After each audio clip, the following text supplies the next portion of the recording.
Depok Single Window DSW ya. Di Play Store ya Pak?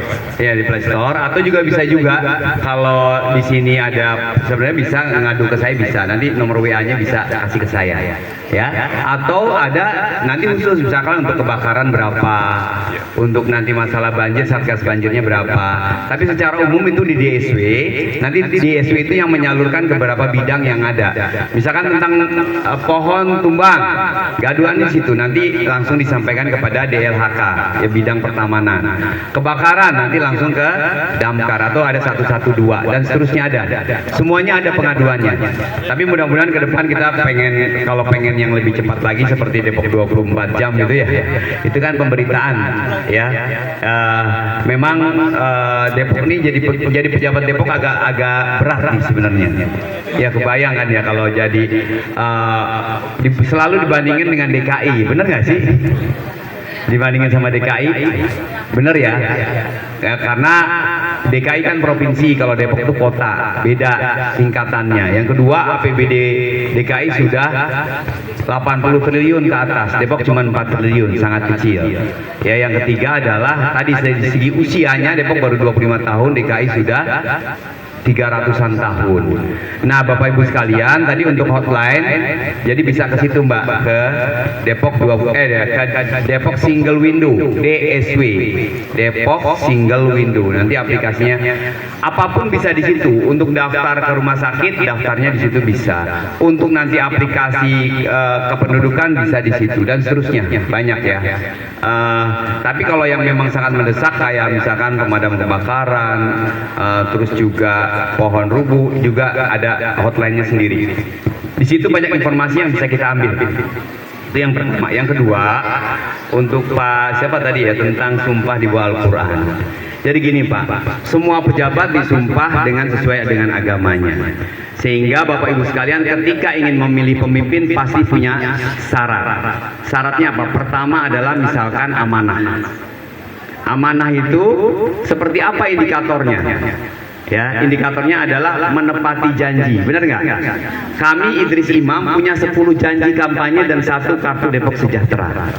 Dan alhamdulillah itu dituangkan ke dalam namanya RPJMD, Rencana Pembangunan Jangka Menengah. Ada indikatornya dari setiap tahunnya ada, ya. Karena ini tahun keempat, harusnya habisnya tahun 2026 nih Idris Imam. Tapi alhamdulillah sampai tahun ini kami sudah menyelesaikan tugasnya, ya, 95%. Tepuk tangannya mana nih? Ya sudah 95% Pak, insya Allah. Yang kedua, seorang ingin memilih pemimpinnya, kriterianya adalah tidak korupsi, betul nggak? Ya alhamdulillah, saya berdiri di sini masih ada, bukan berdiri di sana. Artinya apa? Alhamdulillah kami Idris Imam tidak korupsi. Padahal tetangga kita, Bapak bisa bayangin di Bogor, yang namanya Y ditangkap sama KPK, turun ke A ditangkap lagi ke adiknya. Di Bekasi si M ditangkap sama KPK, turun ke E ditangkap lagi sama KPK. Alhamdulillah Depok masih dilindungi Allah Subhanahu Wa Taala. Udah gitu Pak, laporan keuangannya yang diperiksa oleh BPK, kita 13 kali berturut-turut mendapat laporan wajar tanpa pengecualian. Di mana kota kabupaten di se-Jawa Barat yang baru 13 kali berturut hanya kota Depok. Jadi alhamdulillah kalau dari segi korupsi insya Allah ya mungkin ada ya, tapi ini namanya oknum pasti ada. Namanya pemerintahan tetap tidak sempurna lah. Ada, tapi memang tidak sebesar daerah-daerah lain. Dan kami dari segi laporan keuangan akuntansi kenegaraan dinilai ya laporan keuangannya cukup memadai dan tidak terjadi penyimpangan. Tapi biasanya warga WTP percuma WTP kalau warganya nggak sejahtera kan gitu. Dampak dari WTP itu harusnya kepada kesejahteraan warga. Itu yang disampaikan oleh BPK. Alhamdulillah ya, perlu Bapak Ibu ketahui, Depok merupakan kota terendah angka kemiskinannya se-Pulau Jawa. Walaupun masih ada 2,53% masih ada. ya dari penduduk kota Depok. Tapi alhamdulillah se-Indonesia kita keempat setelah Sawah Lunto, terus Balikpapan, Badung Bali, setelah itu baru kota Depok. Jadi indikatornya seperti itu. Kalau ada hal-hal yang memang kekurangan, ya memang masih ada. Tadi saya sampaikan bahwa maksud hati memeluk gunung apa daya tangan tak sampai. Pengennya kita sih banyak, cuman karena keterbatasan waktu masa jabatan. Kedua, keterbatasan SDM, sumber daya manusia yang memang pemerintah Kota Depok sangat sedikit. Yang ketiga, keterbatasan anggaran. Tadi dibandingkan dengan DKI, ibarat langit sama sumur, terlalu jauh gitu. 80 triliun dengan 4 triliun, jadi sangat jauh. Jadi mohon maaf jika memang masih banyak kekurangan di sana sini. Tapi kami salah satu hal pokok yang menjadi beban masyarakat Kota Depok masalah kesehatan. Bayangin kalau kita sakit, maka kita akan keluar duit banyak. Ya, dulu pernah ke Fatmawati, pernah ke Cipto, ya, bayar rumah sakitnya, bayar obatnya sendiri. Sekarang Depok sudah UHC, Universal Health Coverage. Jadi warga yang nggak punya BPJS, yang nunggak BPJS, yang kisnya mati, kalau paksa masuk rumah sakit dimanapun, baik di Kota Depok, baik negeri maupun swasta maupun di luar Depok, pulang kampung sakit itu misalkan. Kita nggak punya BPJS, datang saja bahwa saya warga Depok dan Depok sudah UHC. Dan UHC-nya nggak main-main, UHC Free Village. Artinya ketika dia masuk rumah sakit, langsung BPJS-nya aktif. Langsung bisa ditanganin dan nggak perlu bayar. Tapi kalau daerah lain ada UHC, tapi aktifnya setelah 1 bulan. Kok Pak Imam tahu seperti itu? Karena saya kemarin diskusi sama Kepala BPJS Kota Depok. Jadi dikasih tabelnya mana daerah-daerah yang sudah UHC Free Village, mana yang belum, bahkan ada yang belum mencapai UHC. Kenapa bisa begitu? Karena wali kota sama wakil wali kotanya tidak care ngebayarin uang buat warganya. Di Depok alhamdulillah kita kasih 120 miliar ke BPJS, sehingga ketika warga sakit tinggal reimbas ke BPJS. Dulu masih pakai bansos, susah ya, minta surat ini surat itu ke RT ke RW, surat ketidakmampuan ke puskesmas, susah kader bolak-balik ke sana kemari untuk ngebantu warganya yang sakit. Sekarang nggak perlu ya, kalau kader pun ngebantu cuman untuk minta referensi dari puskesmas bahwa dia benar warga Depok, dan puskesmas yang nanganin mereferensikan bahwa yang bersangkutan adalah warga Depok, sehingga langsung bisa dirawat di rumah sakit. Saya di rumah sakit RSUD Sawangan, Pak, ini sebesar ini cuci darah semua. Ada beberapa tempat tidur dan itu udah penuh full setiap hari, karena yang cuci darah itu seminggu 2 kali.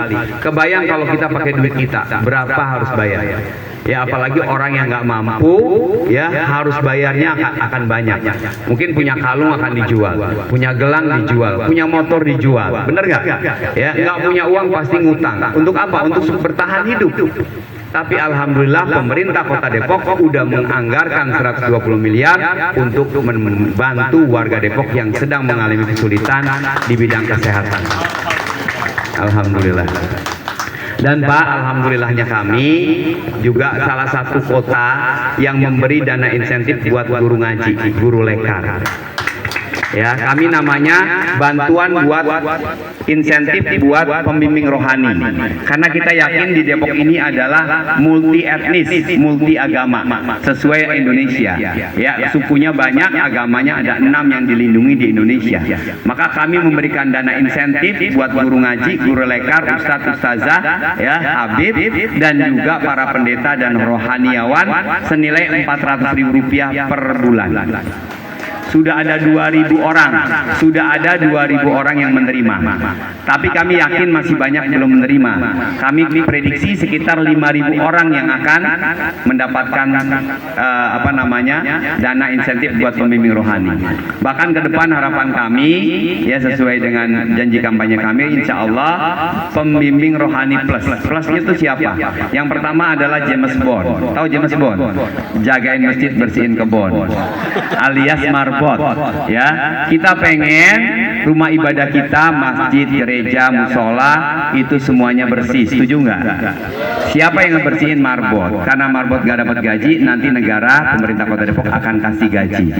Yang kedua adalah para pemandi jenazah, amil yang mandiin jenazah. Dia dapat duit kalau ada yang meninggal. Kebayang kalau nggak ada yang meninggal dia doain, mana order saya? Ya, jadi insya Allah beliau ya termasuk yang akan diberikan dana insentif. Yang ketiga penjaga makam, masuk penjaga makam juga setiap hari dapat orderan, kan gitu. Dengan adanya gaji minimal dia bisa menghidupin keluarganya. Jadi insya Allah ya Pak, insya Allah kami mudah-mudahan dibantu. Makanya tagline kami bangun Depok bareng-bareng. Tolong bantu, kalau kami salah silakan nanti dikasih tahu. Ya seperti dalam ayat Al-Quran, watawasobil haqi, watawasobil sober, watawasobil marhamah. Ngasih taunya baik-baik gitu ya. Kecuali itu ya biasa ya kalau di media sosial tadi. Berat ya bagi kita ya yang banyak ngatain Kota Depok di kolom chatting Depok 24 jam kan gitu ya.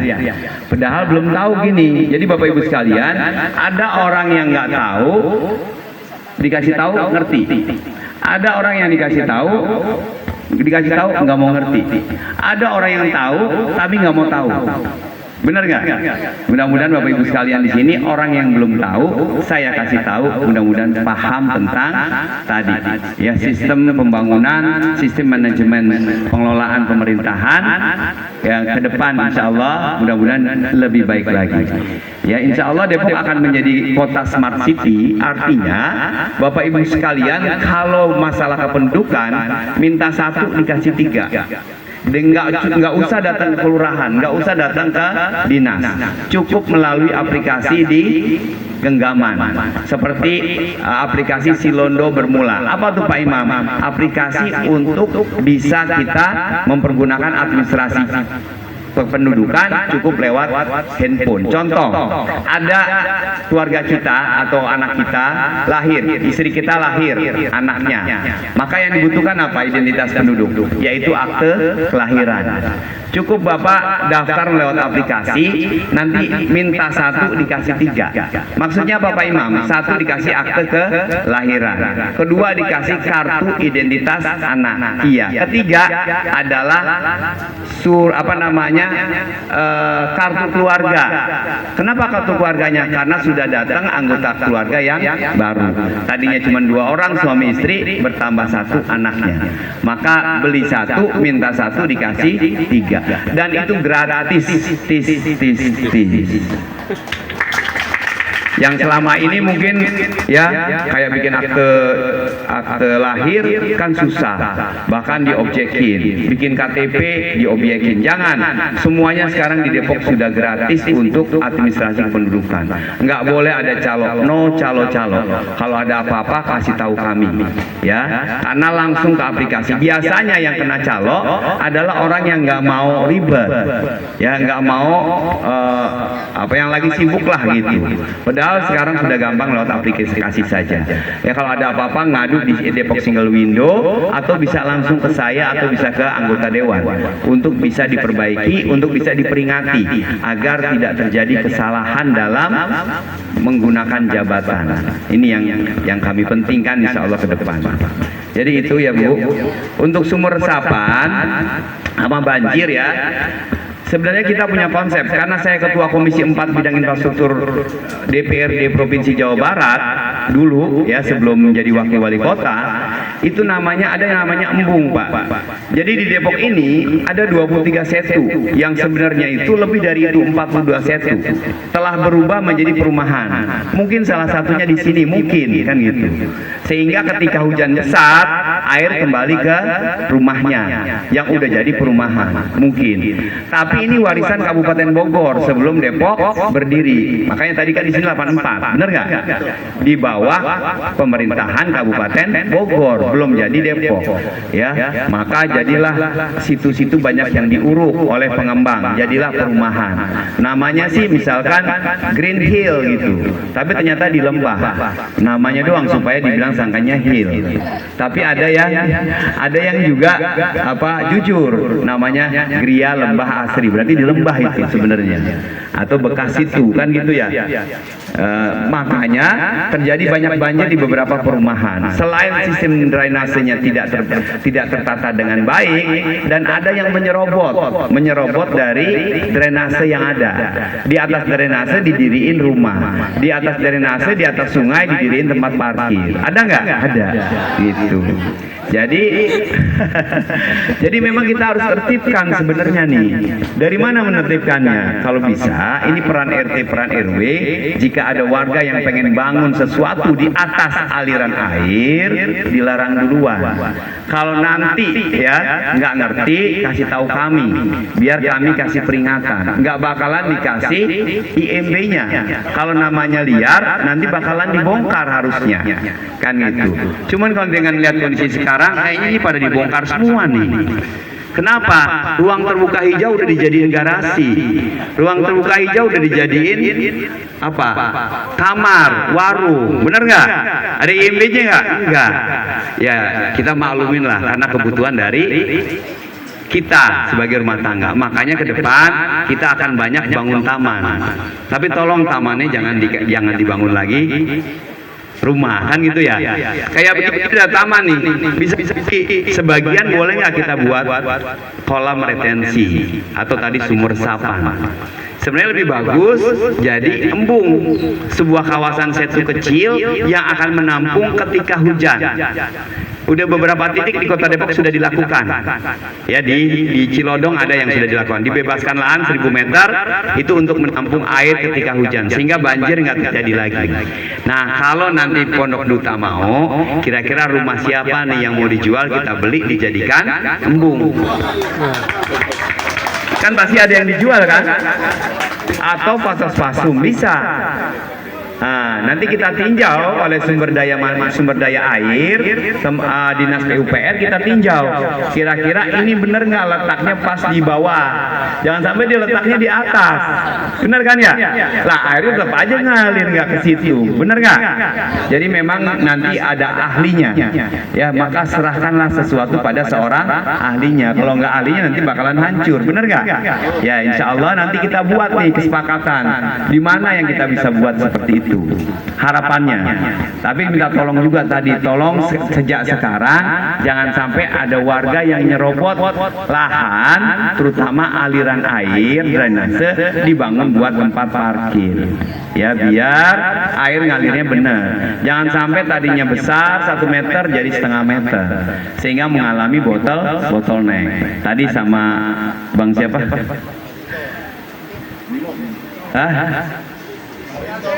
Pak Yasir, ya Pak Yasir tadi nengok ke sana, ternyata memang kasusnya begitu, mengalami pengecilan, bahkan di atasnya ada bangunan. Nanti kita coba tindak, ya mudah-mudahan bisa mengatasi sedikit masalah banjir yang ada di Pondok Duta.